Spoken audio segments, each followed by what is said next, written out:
Welcome back to Project 613. Today's mitzvah, as we started learning yesterday, governs all the laws about damage that is caused by fire.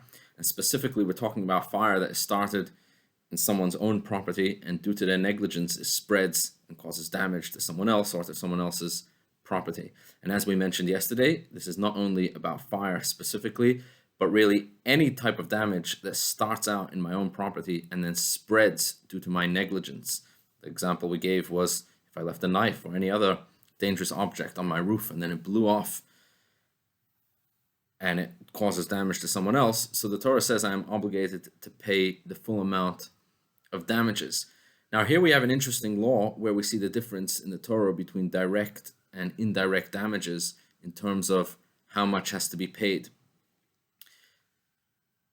If we compare this law of damage that's caused through fire to the previous two examples that we gave in previous days, say for example when someone's ox hurts someone else, or in the case of a pit that I dig in the public domain and someone falls in and injures themselves, in those cases also have to pay damages. However, there's a big difference because those cases are considered indirect damage. I didn't do the damage directly. It's I made the pit and someone else hurt themselves in the pit that I made. So it's not as if I directly hit them. I didn't directly push them into the pit and so on.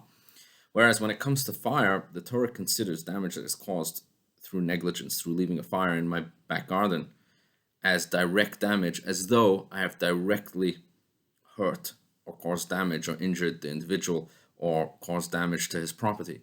And therefore, the payment is going to be very different as well. Because when it comes to the other examples of indirect damage, I only have to pay the amount of the damage itself. This is called nezek in the Talmud. However, when it comes to any damage that is ever caused directly, and we're going to be learning in another few days about, let's say, damages. Let's say I walk up to someone and I knock them down to the ground and they injure themselves, which is clearly a direct damage. So there are 5 different categories of damages.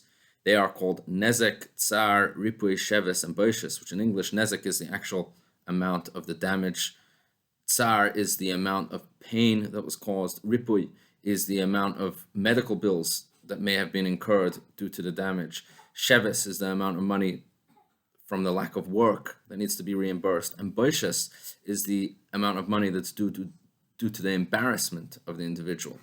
So when it comes to damage that is caused through fire, one has to pay all of these 5 types of damages similar to direct damage. Now, how exactly we evaluate these amounts, we will learn at a later occasion. Have a wonderful, wonderful day.